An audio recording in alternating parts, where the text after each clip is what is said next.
Hello good evening. आप देख रहे हैं देश का सबसे बड़ा cricket show cricket predictor powered by one x bat. मैं हूं आपके साथ सुजाता और इस खास एपिसोड में हम आईपीएल के बारे में तो बात करेंगे ही, कल के मुकाबले के और आज होने वाले मुकाबले के भी हम बात करेंगे, लेकिन उससे पहले क्रिकेट की दुनिया में एक बड़ी खबर जो है उसके बारे में आपको बता देते हैं। रोहित शर्मा ने टेस्ट क्रिकेट से संन्यास का ऐलान कर दिया है।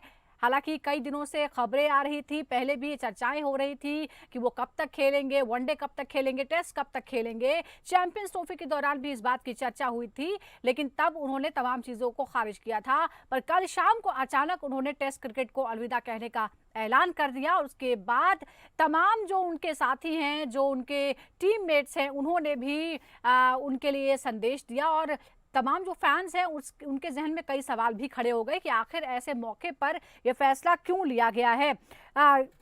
टेस्ट जिसे सबसे मुश्किल फॉर्मेट कहा जाता है उसे संन्यास लेने का ऐलान कर दिया है।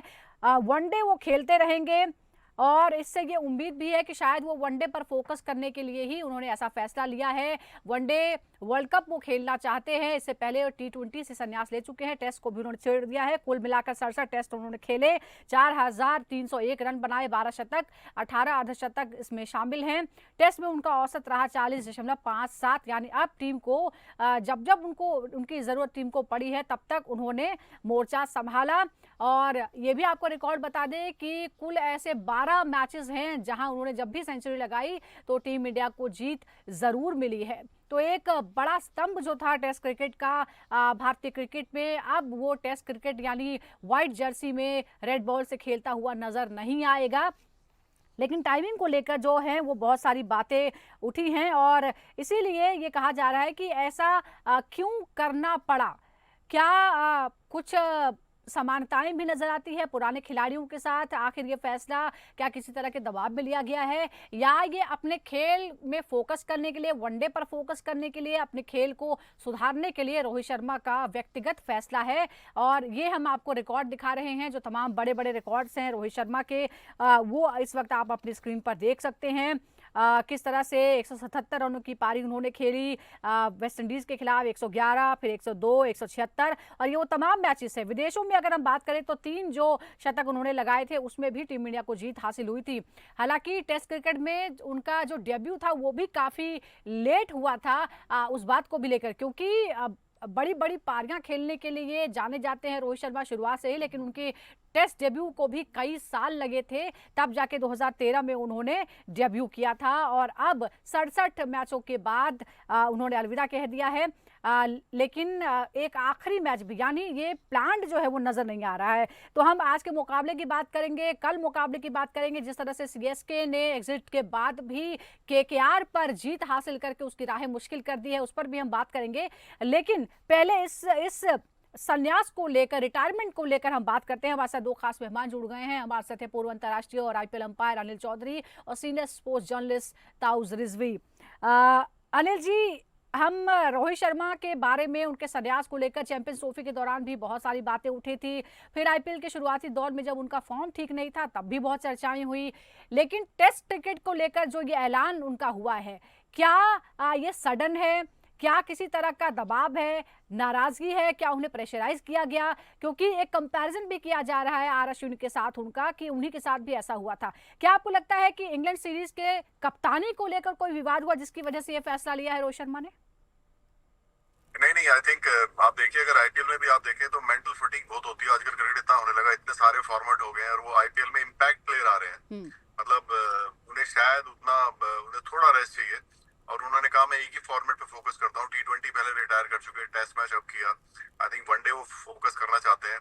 ये जो आपको बता दूं मैं, जो क्रिकेट होती है, ट्रैवलिंग होती है, जान ले लेती है आदमी की। जो लोग खेलते हैं, जो इस फील्ड में, उनसे पूछिए, जब वो बैग बांध के अगले दिन भागना होता है, ये पूरी लाइफ निकल गई, मैं 20-25 साल से है, वो बहुत थक जाता है आदमी, मेंटली थक जाता है। फिजिकली तो ठीक है, वो तो अलग बात है, बट मेंटली इतना थक जाता है कि आदमी को रेस्ट की जरूरत होती है। और उन्हें लगा कि अगर मैं सारे फॉर्मेट खेलूंगा तो जो फॉर्मेट खेलना उनको फर्क पड़ेगा। It's better to select one. Pressure ये सबको जरूरत नहीं, वो इतना बड़ा प्लेयर है, ये सब बातें इस लेवल के आदमी को फर्क नहीं पड़ती। कोई प्रेशर उन पे नहीं होगा, is like asset for India. बिल्कुल, ये इसमें तो कोई शक ही नहीं है। लेकिन ताऊस, मुझे मालूम है कि आप रोहित शर्मा आपके बड़े फ़ेवरेट रहे हैं, लेकिन मौकों पर आपने उन्हें क्रिटिसाइज़ भी किया, जब तारीफ़ का मौका है तारीफ़ भी की है। लेकिन क्या आपको लगता है कि इतने बड़े खिलाड़ी को जो जिसने इतनी कामयाबी दिलाई, वर्ल्ड कप जीता है, चैंपियंस ट्रॉफी जिताई, आईसीसी की बड़ी-बड़ी ट्रॉफीज़ जिताई अपनी कप्तानी में, क्या उसे एक सम्मानजनक विदाई नहीं मिलनी चाहिए थी? आपको लगता है कि ये थोड़ा-सा चौंकाने वाला है, जिस तरह से सडनली उन्होंने ऐलान कर दिया? देखिए चौंकाने वाला तो नहीं है ये पर्टिकुलर डिसीजन, क्योंकि देखिए जो ऑस्ट्रेलिया सीरीज गई थी रोहित शर्मा की वो वेरी डिसअपॉइंटिंग नोट पे गई थी। तो आप एक्सपेक्ट ही कर रहे थे कि भाई इंग्लैंड शायद ना जाए, क्योंकि देखिए 1 घंटे पहले एक न्यूज आई थी कि चैंपियंस इंग्लैंड सीरीज के दौरान नया कैप्टन सेलेक्टर्स चूज करेंगे जी। और उसमें शायद रोहित शर्मा को रिमूव करेंगे और उनको कन्वे ऑलरेडी कर दिया गया था। And that was one of the reasons, that was final nail in the coffin. शायद उनसे पहले भी बात होगी और मैसेज शुरू हो गए थे आना सेलेक्टर से राइट, मैं इसी BCCI बारे से, में बात कर रही थी कि ये सडन जो हुआ शायद इसलिए भी। आपको आपका फ्यूचर चूज करना और आपने देख नहीं, ये सडन नहीं। देखिए अभी इनको अपना करियर फोकस राइट नाउ दिखाना है। वर्ल्ड कप 2027 का इनका फोकस है। आपने देखा था 2024 T20 वर्ल्ड कप के ऊपर फोकस था, उसके बाद रिटायरमेंट लिए, फिर 2027। तो अगर उनको प्रोलॉन्ग करना है अपना करियर, टेस्ट अपना इंटरनेशनल करियर, तो टेस्ट क्रिकेट जिस तरह से वो खेल रहे थे वो खुद कन्विंस नहीं लग रहे थे, क्योंकि लास्ट टेस्ट मैच ऑस्ट्रेलिया में आपने देखा उन्होंने ऑप्ट आउट किया है and that was one of the reasons because he failed with the bat. Hence ये डिसीजन तो आना ही था। और देखिए ये 5 मैच की टेस्ट सीरीज है, इंग्लैंड की सीरीज जो है वो बड़ी सीरीज है और आप यंगस्टर्स को मौका देना, और अगर अभी नहीं देंगे यंगस्टर्स को मौका तो कब देंगे? और रोहित शर्मा खुद कन्विंस नहीं थे। मैं आपको एक चीज बता दूं, रणजी ट्रॉफी के दौरान मेरी वहां पर मुलाकात हुई थी रोहित से और मैं उनका बॉडी लैंग्वेज भी देखा था थ्रू आउट द प्रैक्टिस। बड़ा ही अनफॉर्चुनेट था, बड़ा ही थके हुए लग रहे थे। उनको शायद फोर्स किया गया था कि भाई आप जाके खेलिए रणजी ट्रॉफी, आप रन बनाइए वहां पर। फिर वो कोई मकसद नहीं था क्योंकि सीरीज तो खत्म हो गई थी, मगर आपको वो एफर्ट दिख रहा था। तो मुझे लग रहा है कहीं ना कहीं तभी डिसीजन आ गया था उनके मन में कि भाई वो इंग्लैंड नहीं जाएंगे और फोकस करेंगे 2027 और के बिल्कुल, वर्ल्ड और कप शायद पे। ये जो मौका था जब इस तरह की खबरें आई कि उन्हें कप्तानी नहीं दी जाएगी अगर वो जाएंगे भी, तो शायद तब उन्हें लगा कि अब फैसला करने का वक्त आ गया। और जब आपने यंगस्टर्स की बात की है, तो जब रोहित शर्मा खुद यंगस्टर थे तब उन्हें टेस्ट में मौका नहीं मिला था और बहुत लंबा इंतजार उन्हें करना पड़ा था। 2007 से उन्होंने खेलना शुरू किया था, 2013 में टेस्ट डेब्यू उनका कराया गया था। अनिल जी, क्या आपको लगता है कि जब उनके उसी दौर के खिलाड़ियों के साथ जब कंपैरिजन किया जाता है, रोहित शर्मा का विराट कोहली के साथ कंपैरिजन किया जाता है, तो यहाँ ये भी हमें ध्यान रखना होता है कि अगर उन्हें पहले मौका मिला होता, जो सबसे बड़ा फॉर्मेट है क्रिकेट का, टेस्ट क्रिकेट का, तो शायद वो कहीं ज्यादा अचीवमेंट्स उनके नाम पर होती। नहीं, उनके पहले 6 साल वो सिर्फ व्हाइट बॉल ही खेले और वो इन एंड आउट होते रहे, परफॉर्म करते रहे। उनका लेट हुआ कैरियर शुरू। ऐसे मेरे को 2 प्लेयर लगते हैं, रोहित शर्मा और एक युवराज, जिनका बहुत सारा टाइम ऐसे ही निकाल दिया लोगों ने। उनको वनडे का प्लेयर स्टैंप लगा दी। और रोहित के भी 6 साल बहुत होते हैं। 6 साल का पीरियड, मतलब his record would have been much better compare to now. और इंडिया को भी फायदे होने वाला था क्योंकि वो इतनी स्मूथ बैटिंग करते हैं। जब वो बैटिंग करते हैं लगता ही नहीं कि बॉलिंग मुश्किल हो रही है। Such a fantastic batter he is. और रोहित को हाँ थोड़ा टाइम उनका बीच में चला गया, रेड बॉल देर से खेलने को मिली, पर अभी भी उन्होंने जो सर्विस की है, जो उन्होंने गेम दिखाया इंडिया को और बाकी लोगों को, बहुत बढ़िया है। तभी हम उनको याद भी कर रहे हैं। और ऐसा ही एक खिलाड़ी के साथ और हुआ था, युवराज। उनको भी टेस्ट मैच कम खिलाए।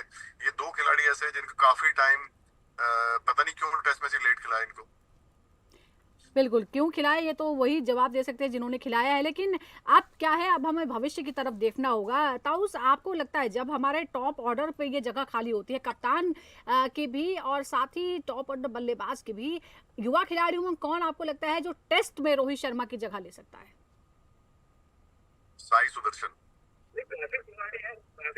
मैं अग्री करता। अनिल भाई ने देखिए पहले ही नाम ले लिया साई सुदर्शन का।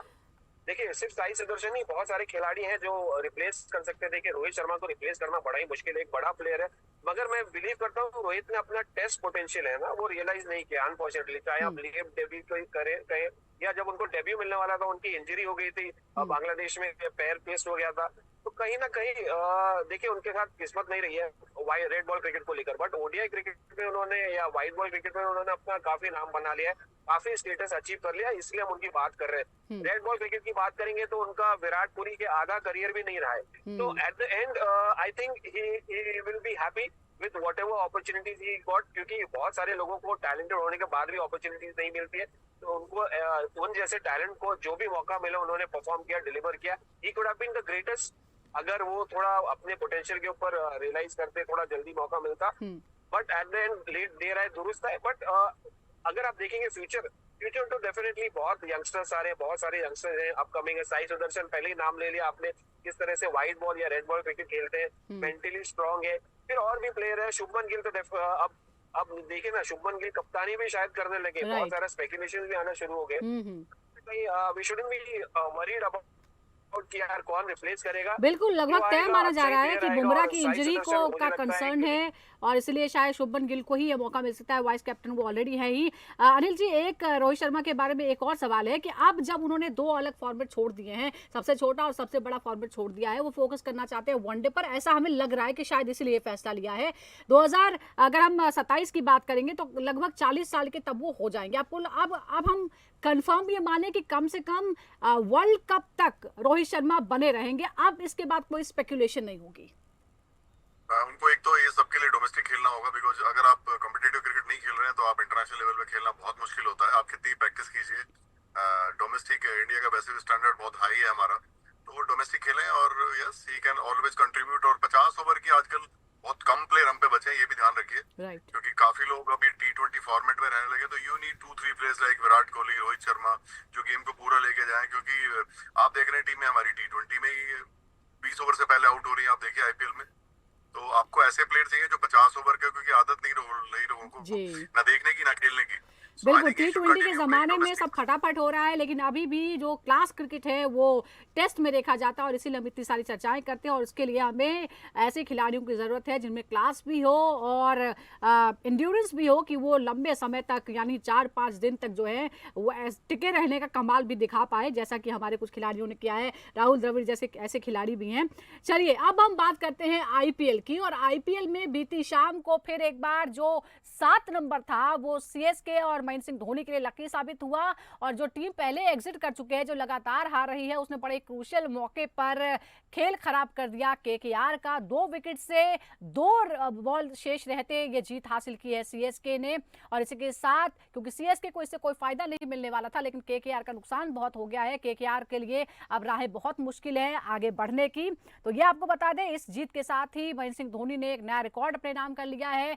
कुल मिलाकर 100 बार वो नॉट आउट रहने वाले एकमात्र खिलाड़ी बन गए हैं। उससे उनके पीछे है रविंद्र जडेजा, जो 80 बार नॉट आउट लौटे हैं। साथ ही बेबी एबी की अगर हम बात करें, डेविस ब्रेविन की, तो उन्होंने भी शानदार हाफ सेंचुरी लगाई। पिछले मुकाबले में जो एक गलती हो गई थी, शायद उनका आउट होना ही सीएसके की हार की वजह बना था, वो जो है वो इस बार ठीक कर लिया गया। तो ये बात रही। साथ ही ऑपरेशन सिंदूर में जिस तरह से हमारी फौज ने साहस दिखाया है, उनको ट्रिब्यूट भी दिया गया इस मुकाबले के दौरान।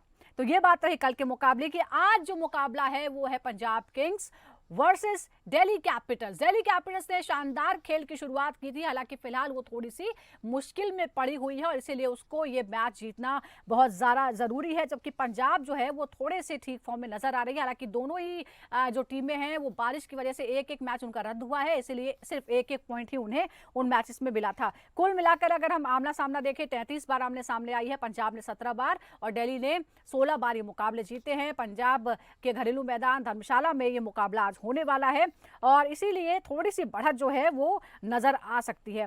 इसके बारे में भी हम बात करते हैं। ताउस, इस मुकाबले के बारे में आप क्या कहेंगे? क्योंकि अब हम देखें, पंजाब अच्छे जाहिर तौर पर अच्छे फॉर्म में है, लेकिन प्लेऑफ के लिए जो पॉइंट्स टेबल में जबरदस्त बदलाव हो रहे हैं, उसकी वजह से फिर एक बार वो 4 के नीचे आ गई है। आज बहुत इंपॉर्टेंट है पंजाब का जीतना भी, और दिल्ली के लिए तो करो मरो का सवाल आ गया है। एब्सोल्युटली, दिल्ली के लिए तो बहुत डेस्परेट गेम है और पंजाब देखिए एज डेस्परेट, क्योंकि देखिए जो इस तरह का सिचुएशन सिनेरियो बन रहा है पॉइंट्स टेबल में, कोई भी प्रेडिक्टेबल या कोई भी अपने आप को बिठा के सोच के नहीं ले सकता कि मैं टॉप 4 में चला जाऊंगा या मैं प्लेऑफ्स में क्वालिफाई कर जाऊंगा। तो सारे के सारे प्लेयर्स, सारी की सारी टीम्स ऑन टूज हैं और they have to be consistent. और पंजाब के लिए अच्छा मौका है, अगेन पिछली मैच जो थी उन्होंने जीता 236 रन बना के एलएसजी के सामने और अपने होम ग्राउंड पे धर्मशाला पे, और एक और बार मौका है यहाँ पर दिल्ली को हराने का। देखिए ऑपरेशन सिंदूर की बात की आपने, वहां पर फ्लाइट्स क्लोज हो गई है मगर मैच ऑन है, एयरपोर्ट क्लोज हो गया है मगर मैच ऑन है, कहीं ना कहीं अच्छा मौका है। बट अगेन बारिश हो रही है, पिछली बार की तरह भी बारिश हुई थी मगर मैच हो गया था। और इस बार बारिश कल शाम में हुई है धर्मशाला में, बट और फास्ट बॉलर्स को असिस्ट करते हैं ये wicket. Apart from that batters को भी कहीं ना कहीं मुझे लगता है कि ये पंजाब को अच्छा एडवांटेज है प्लेइंग एट होम धर्मशाला। और उसके अलावा आपके मनोबल कॉन्फिडेंस बहुत ज्यादा बढ़ा हुआ है। बिल्कुल, एक मुकाबले एक अच्छे मुकाबले की हम उम्मीद यहाँ पर कर रहे हैं। जी, जरा रिकॉर्ड के बारे में बता देते हैं इस सीरीज में। जी, इस सीरीज में जो रिकॉर्ड रहा है 11 मुकाबले के लिए पंजाब में 7 जीते हैं, 3 हारे हैं, एक जो है वो रद्द हो गया था जिसकी वजह से 1 पॉइंट वहां पर मिला। 15 अंक कुल हैं। आज के मुकाबले को जीती है तो 17 हो जाएंगे उसके पॉइंट्स। दिल्ली कैपिटल्स ने 11 खेले हैं, 6 जीते हैं, 4 हारे हैं, 1 रद्द हो गया था उसका मुकाबला भी, और 13 अंक उसके पास हैं। तो उसकी जो थोड़ी सी राहें अभी मुश्किल नजर आ रही है। अगर हम पावर प्ले की बात करते हैं तो कौन किस पर भारी पड़ता है, ये बहुत जरूरी होता है क्योंकि पावर प्ले ही तय करता है कि आखिर मैच का रुख क्या होने वाला है। दिल्ली कैपिटल्स ने पावर प्ले में 11 पारियों की अगर हम बात करें तो 547 रन बनाए हैं, 22 जो है वो आउट यहां पर है, स्ट्राइक रेट 138 का रहा है। अगर हम 11 पारियां पंजाब की देखते हैं पावर प्ले के दौरान तो 648 रन, यानी जाहिर तौर पर 100 रन का फर्क जो है वहां नजर आता है। यानी पावर प्ले का अच्छा इस्तेमाल जो है वो पंजाब किंग्स करती हुई नजर आती है।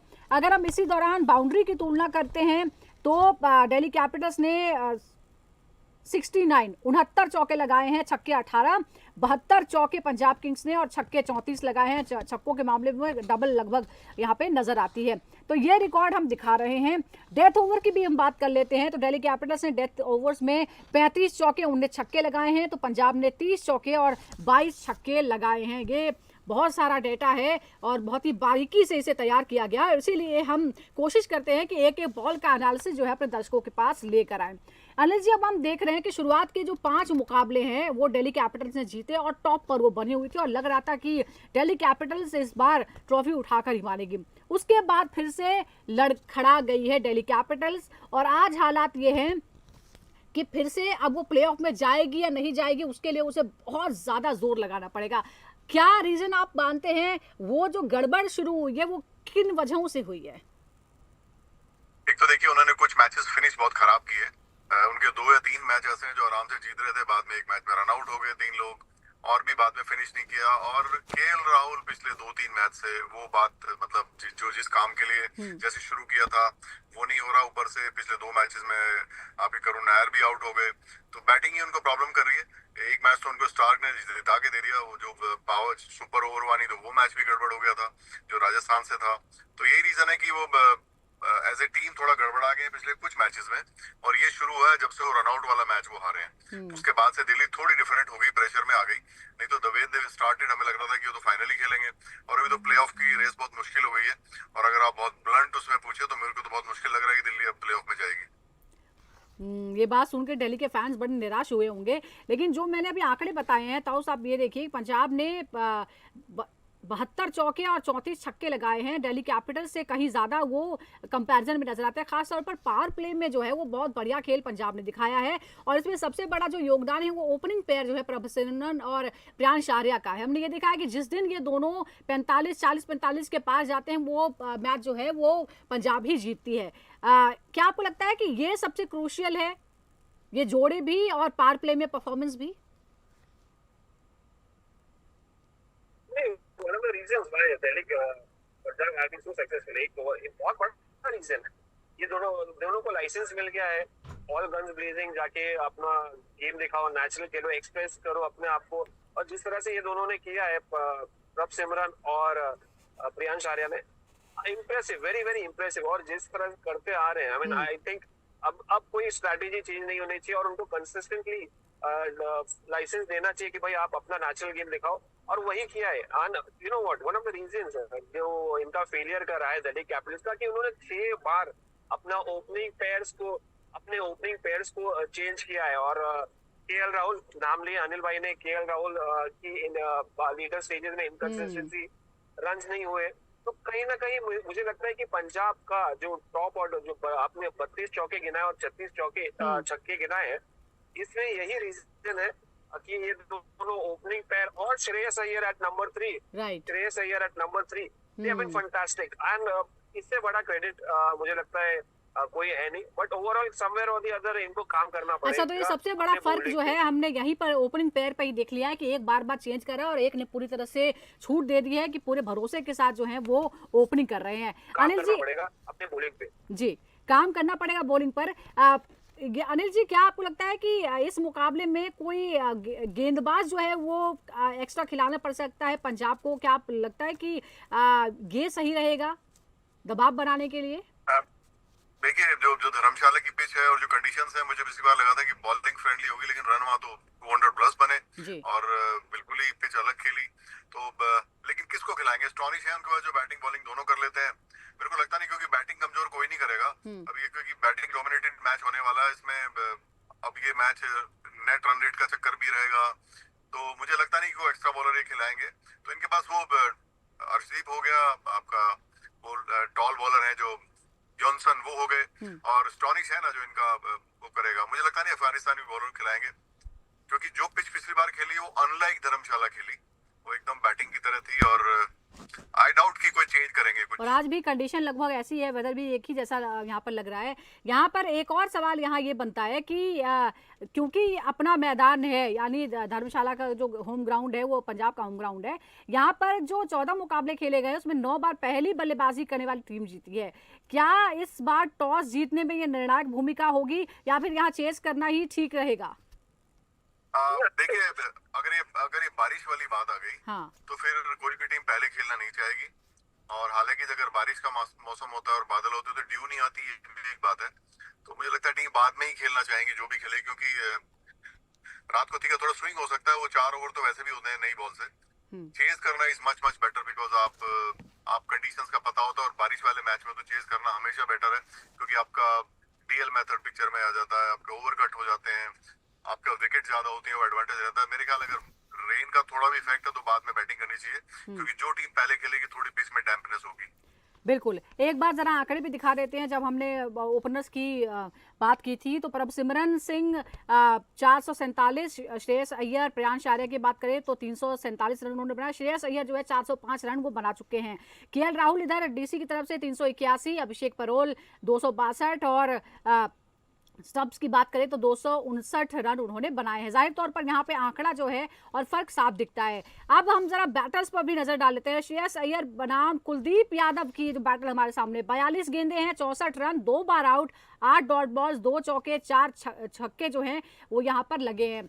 अनिल जी, आपने सुना श्रेयस अय्यर और कुलदीप यादव, हम देख रहे हैं कि दोनों ही जो हैं वो अच्छी लय में। श्रेयस अय्यर जो है वो भी अच्छे फॉर्म में हैं और अपनी टीम की जीत में बड़ा योगदान उनका है। कुलदीप यादव भी जिस दिन अच्छी बॉलिंग करते हैं दिल्ली कैपिटल्स डोमिनेट करता है। श्रेयस जिस तरह की बैटिंग करते हैं उनको स्पिन कोई दिक्कत करेगी मुझे लगता नहीं। उनको ऐसा कोई बॉलर जिसका पढ़ के बहुत शार्प जाता है वो शायद, क्योंकि बैकफुट पे रहते हैं। कुलदीप को बहुत बार खेले हैं, एक ही टीम के प्लेयर हैं, इंडियन टीम में साथ ही रहते हैं, तो वो जो इनकमिंग डिलीवरी है उसको उनको पता है। मुझे लगता नहीं कि श्रेयस अय्यर को प्रॉब्लम कुलदीप से होगी। हो सकता है कि कोई बॉल उनका तेज वाला उनको प्रॉब्लम करे तो करे, क्योंकि श्रेयस बड़े अच्छी फॉर्म में और उनको पूरा आइडिया कुलदीप कैसे बॉल डालते हैं। कुलदीप बाकी लोगों को दिक्कत करेंगे, श्रेयस अय्यर को नहीं। श्रेयस अय्यर को दिक्कत नहीं कर पाएंगे। एक और बैटल हमारे सामने है फाफ डुप्लेसिस अर्शदीप सिंह। 47 गेंदों का एनालिसिस हमने किया है जिसमें रन बने हैं 56, 1 बार आउट, 18 डॉट बॉल्स है। ये जो है वो बहुत इंपॉर्टेंट है। 3 छक्के 3 चौके लगे हैं, 119 का स्ट्राइक रेट है। अर्शदीप वर्सेस डुप्लेसिस की जो लड़ाई है इसमें क्या आपको लगता है, क्या इस खेल में डुप्लेसिस और डीसी को थोड़ा सा मुश्किल हो सकती है? अर्शदीप आई थिंक थोड़ा भारी पड़े, क्योंकि अर्शदीप की दोनों बॉलें चलती हैं, क्योंकि फैफ को ना टाइम बहुत लग रहा है, उतने टच में नहीं है। वो तभी रन बना सकते हैं जब वो लंबा खेलें, और लंबा खेलना और फिर बाद में मतलब इन लाइक 10 ओवर्स आते हैं, क्योंकि पीछे भी आपने देखा होगा अब वो शुरू में अटैक नहीं करते हैं, टाइम लेते हैं। और अर्शदीप बड़ी अच्छी फ्लो में और लेफ्ट हैंडर है और फुट पे खेलने की रहती है, तो जो इनकमिंग बॉल अर्शदीप का है that can be damaging for him. I think Arshdeep थोड़ा डोमिनेट करेंगे, अर्शदीप डोमिनेट कर सकते हैं जी। अनिल जी, एक और बैटल है जिस पर आपकी नजर जरूर जाएगी, KL Rahul versus Yuzvendra Chahal. 83 balls का एनालिसिस है, 125 रन, 1 बार आउट, 18 डॉट बॉल्स हैं। ये बैटल जो है वो थोड़ा जो है वो मुश्किल मुझे लग रहा है। लगता है ताउस आ गए हैं हमारे साथ। ताउस, अगर आप तक आवाज पहुंच रही है जी, ताउस जरा ये बैटल बताइए, केएल राहुल वर्सेस युजवेंद्र चहल, कौन किस पर भारी पड़ सकता है? 83 गेंदों में 125 रन बने। पहले जी, आपने बैटल के बारे में सुना, केएल राहुल वर्सेस युजवेंद्र चहल, कौन किस पर भारी पड़ सकता है? जी देखिए, ये अच्छा कॉन्टेस्ट है। केएल राहुल और युजवेंद्र चहल देखिए, एक बैटिंग विकेट है, स्पिनर्स को ज्यादा असिस्ट नहीं करती और फास्ट बॉलर्स का ज्यादा से है धर्मशाला में। जैसे मैंने कहा, स्विंगिंग कंडीशंस होगी और अगर बारिश हो गई तो फास्ट बॉल स्पिनर्स के लिए बड़ा ही डिफिकल्ट हो जाएगा ग्रिप करना गेंद को।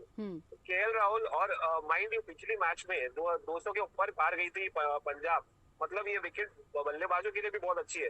केएल राहुल को कॉन्फिडेंस हासिल करना पड़ेगा, क्योंकि देखिए दिल्ली कैपिटल्स के पास समय नहीं और आपको अगर प्लेऑफ स्टेज तक पहुंचना है तो उनका फॉर्म में रहना उतना इंपॉर्टेंट है। बिल्कुल, कहीं ना कहीं मैं देख रहा हूँ केएल राहुल तो बिल्कुल केएल राहुल की जो इनिंग होगी वो दिल्ली की हार और जीत का जो है 50 मारे और फैसला कर सकते हैं, बहुत इंपॉर्टेंट होगा। और मुझे ऐसा लगता है कि पंजाब जो है आज फेवरेट नजर आ रही है, क्योंकि उसका होम ग्राउंड भी है और वो अच्छी लय में नजर आ रही है कंपैरेटिवली। बहुत बहुत शुक्रिया आपका अनिल जी, और ताउस आपका भी बहुत बहुत शुक्रिया। तो आज है Punjab Kings versus Delhi Capitals. Delhi Capitals ने शुरुआत जबरदस्त की, लेकिन उसके बाद लड़खड़ा गई है। पंजाब किंग्स जो है फुल फॉर्म में नजर आ रही है, लेकिन प्लेऑफ के रेस से थोड़ा सा पिछड़ गई है, टॉप 4 में नहीं है। उसकी कोशिश है टॉप 4 में आने की। तो दिल्ली कैपिटल्स जो है वो खुद को बरकरार रखने की कोशिश कर रहा है इस रेस में। बहुत बहुत शुक्रिया दर्शकों का भी। फिलहाल क्रिकेट प्रेडिक्टा में इतना ही।